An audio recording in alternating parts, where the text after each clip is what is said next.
नमस्कार माऊली. आज आपण सार्थ श्री तुकारामांची गाथा याच्यातले 170 ते 174 अभंग ऐकणार आहोत. त्याचा अर्थही ऐकणार आहोत. तेव्हा व्हिडिओ शेवटपर्यंत नक्की बघा. तसंच व्हिडिओला सुरुवात करण्याच्या आधी सगळ्यांना विनंती, आराध्य परितोष चॅनलला सबस्क्राईब करा, व्हिडिओला लाईक नक्की करा आणि व्हिडिओ बघत असताना देव दिसतो त्या देवाला कमेंटमध्ये नमस्कार करा. चला तर ऐकूया गाथेतला 170वा अभंग. एकादशीचं अन्नपान जे नर करीती भोजन, श्वानविष्ठे समान अधमजन तो एक. ऐका व्रताचे महिमान, नेमे आचरती जन, गाती ऐकती हरिकीर्तन ते समान विष्णूशी. अशुद्ध विटालशीचे खळ, विडा भक्षिता तांबूल, सापडे सबळ काळा हाती न सुटे. शेज बाज विलास भोग, करी कामिनीशी संग, तया जोडे क्षयरोग, जन्मव्याधी बळीवंत. आपण न वजे हरिकीर्तना, आणिका वारी जाता जना, त्याच्या पापा जाणा ठेंगणा महामेरुतो. तया दंडी यमदूत, झाले तयाचे अंकित. तुका म्हणे व्रत एकादशी चुकलिया. एकादशी करायला हवी आणि जर ती चुकवली तर काय होतं आणि केली तर काय होतं हेही सांगितलेलं आहे. अर्थ नीट समजून घ्या आणि नक्की ऐका. तर 170व्या अभंगाचा अर्थ ऐका. या अभंगात एकादशीचे महत्त्व सांगितले आहे. जे लोक एकादशीला अन्न खातात, उपास करत नाहीत, जे लोक अधम आहेत, जे लोक एकादशीला अन्न न खाता हे व्रत आचरणात आणतात आणि हरिकथा करतात, ते लोक साक्षात विष्णूप्रमाणे आहेत. आणि म्हणजे काय, आत्ता अर्थ काय सांगितला की जे लोक एकादशी करतात ते साक्षात विष्णूप्रमाणे आहेत आणि जे लोक एकादशी करत नाहीत, अन्न खातात, ते लोक अधम आहेत असं तुकाराम महाराज म्हणतात. पुढे ऐका. एकादशीला विडा खाल्ला तर अशुद्ध रक्त मुखात घेतल्यासारखे आहे. अशा माणसाला काळ लागतो.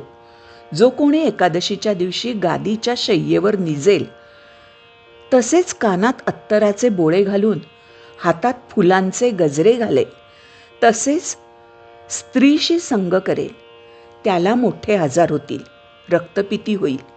जो कोणी स्वतः हरिकथा ऐकायला जात नाही आणि दुसरा कोणी हरिकथेला जात असेल तर त्याला जाऊ देत नाही, अशा माणसाचे पाप मेरू पर्वतापेक्षा मोठे आहे. मेरू पर्वत त्याच्या पुढे लहान आहे. अशा लोकांना यमदूत शिक्षा करतो, कारण असे लोक यमदूताच्या स्वाधीन झालेले असतात. म्हणजे तुकाराम महाराजांनी एकादशीचं महत्त्व कसं सांगितलंय. एक तर अन्न खाऊ नका, उपास करा आणि शिवाय हरिकथा करा. हरिकथा ऐका. जो ऐकायला जात नसेल त्याला सोबत घेऊन जा, पण जर कोण जात असेल हरिकथा ऐकायला तर त्याला अडवू नका, कारण जर अडवलं तर ते पाप मोठं आहे, मेरू पर्वता एवढं आहे. म्हणून कुणालाही हरिकथेपासून अडवू नका. स्वतः हरिकथा ऐकायला जा. हरिकथा करता आली तर त्याहून श्रेष्ठ आहे. ऐकायला जा आणि लोकांना अडवू नका हरिकथेपासनं, असं तुकाराम महाराज सांगतात. याच्यानंतरचा अभंग आहे 171वा. करविता व्रत अर्धपुण्य लाभे, मोडविता दोघे नरका जाती. शुद्ध बुद्धी दोघा होय एक मान, चोरासवे कोण जीवे राखे. आपुले देऊनी आपुलाचे घात, न करावा थीत जाणोनिया. देऊनिया वेच धाडी वाराणसी, वेच म्हणजे पैसे, धाडी वाराणसी म्हणजे काशी इकडे जर पाठवलं, वेच म्हणजे पैसे देऊन, तर ते पुण्य आहे. पण कोणाला कशाला पाठवलं जातं आहे, तो चोरी करायला जातो आहे का, वाईट कामाला जातो आहे का, हे पण पाहिलं पाहिजे. पुढे ऐका. देऊनिया वेच धाडी वाराणसी, नेदावे चोरासी चंद्रबळ. आणि जर तो वाईट कामाला जात असेल तर त्याला चंद्रबळ आहे, तू जा असं सांगू नये. वाईट कामाला जात असेल तर. तुका म्हणे तप तीर्थ व्रत याग, भक्ती हे मार्ग सोडू नये. तुकाराम महाराज म्हणतात, काहीही झालं तरी भक्ती मार्ग सोडू नका. असा हा 171वा अभंग आहे. त्याचा अर्थ ऐका. एकादशीचे व्रत करणाऱ्यास पुण्य मिळते व दुसऱ्याकडून करून घेणाऱ्यासही त्यातलं अर्ध पुण्य मिळतं. तसेच जर दुसऱ्याचे व्रत मोडले तर ते पाप देणारे असते. दोघेही जर शुद्ध बुद्धीचे असतील तर दोघांनाही समान मान मिळतो. एक चांगला पण दुसरा चोरबुद्धीचा असेल तर त्या चांगल्याचा चोराच्या संगतीने जीवघात होईल. हे आधीच्याही एका अभंगात मी सांगितलं आहे. संगती नेहमी चांगली असावी. आणि जर नसेल म्हणजे काय, एक चांगला पण दुसरा चोरबुद्धीचा असेल तर चांगल्याचा चोराच्या संगतीने जीवघात होईल. चोराची संगत धरू नये. थोडक्यात तेथे रक्षण करणारा कोणी नसेल.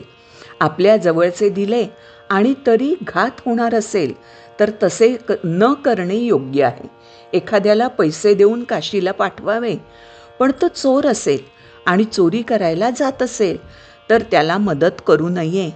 तुकाराम महाराज म्हणतात, तप तीर्थ व्रत हे भक्तिमार्ग कधीही सोडू नयेत. ह्याच्यानंतरचा अभंग होता आहे 172वा. 172वा ऐका अभंग. इनामाची भरली पेठ, वाहती दाट मार्ग, अवघेची येती वाण, अवघे शकून लाभाचे, अडचणी केल्या दुरी, देण्या उरी घेण्याच्या, तुका म्हणे जोडी लागे, ते आपुली आपणा. 172व्या अभंगाचा अर्थ ऐका. पंढरपुरी भक्तांना दिलेली इनामाची पेठ आहे. तेथील मार्ग भक्तांनी भरून वाहत आहेत. मानवी जीवनाचे सार्थक करणारे पुरुषार्थ स्वरूप इथे आहेत. ते लाभाचे शकून आहेत. या पेठेतील व्यापाऱ्यांच्या सर्व समस्या दूर झाल्या असल्याने देणे घेणे सोपे झाले आहे. या पेठेत भक्तांना आत्मज्ञानाचा लाभ होतो. ही बाजारपेठ म्हणजे गहू तांदूळ मिळण्याची नव्हे, हरिनामाची बाजारपेठ आहे ती. हरिनाम घ्यायचं आहे तिथे जाऊन, पुण्य मिळवायचं आहे, अशी ती बाजारपेठ आहे. आता अभंग क्रमांक 173 ऐका. वेदाचे गव्हर न कळे पाठका, अधिकार लोका नाही येरा, विठोबाचे नाम सुलभ सोपारे, तारी एकसरे भवबिंदू, भवसिंधू जाणत्या असाध्य मंत्रतंत्र काळ, येरो तो सफळ मूढ लोक, तुका म्हणे विधी निषेध लोपला, उच्छेद या झाला मार्गाचा. हा होता 173वा अभंग. वेदपठण करणाऱ्या काही पंडितांना याचे सार कळतेच असे नाही. वेदपठणाचे सार कळतेच असे नाही. इतरांना वेदपठणाचा अधिकार नाही. त्यामुळे इतरांना वेदाचे सार कळतच नाही. वाचलंच नाही तर कसं कळेल? विठ्ठलाचे नाव अगदी सोपे सुलभ आहे. विठ्ठलाचे नाम हे भवसागर पार करून जाण्यास मदत करणारे आहे. नाम घेण्याचा अधिकार सर्वांना आहे. मंत्रतंत्र करणाऱ्यांना कर्मकांड परिपूर्णरित्या करता येत नाही. मग इतरांना ते कसे कळणार? वेदांमधील बंधने लोप पावल्यामुळे हा मार्ग नाहीसा झाला आहे. म्हणून या कलियुगात नामस्मरणाशिवाय दुसरा पर्याय नाही आणि हे नामस्मरण सगळ्यांना करता येते असे तुकाराम महाराज म्हणतात. आता 174वा अभंग ऐका. विधीने सेवन विषय त्यागाते समान, मुख्य धर्म देवचित्ती आदी अवसान अंती, बहु अतिशय खोटा तर्के होती बहुवाटा, तुका म्हणे भावे कृपा करी जेते देवे. आता 174व्या अभंगाचा अर्थ ऐका.